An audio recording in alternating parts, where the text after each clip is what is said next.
Gabi ng Misteryo. I remember merong nagtapat sa akin na sinabing aswang sila. Magkapatid sila.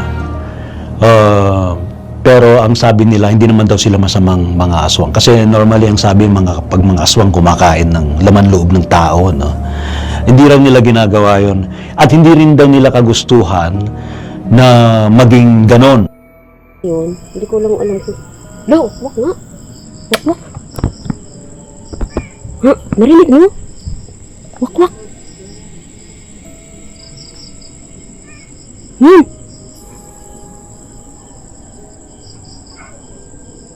Ay, wak, wak.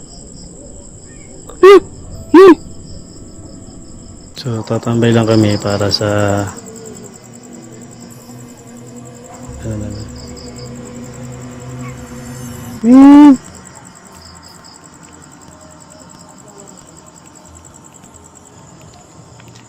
Si Ma'am Ellie, ayun o. Ayun o. Yun nga, Lods. Ito na yun.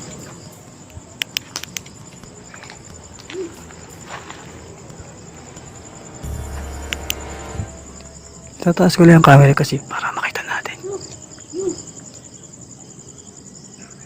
Yun. Paikot-ikot lang, Lods. Parang di mo alam kung malapit o malayo. Uy, mga kamisteryo, kumusta na kayo? Ngayong Sabado, pag-usapan natin tungkol sa napaka-controversial din na paksa. Ito'y tungkol sa aswang. Tungkol sa wakwak, tiktik o sigbin. Kayo ba mismo ay meron bang karanasan sa ganitong mga nilalang na kinatatakutan, lalo na sa mga liblib na lugar?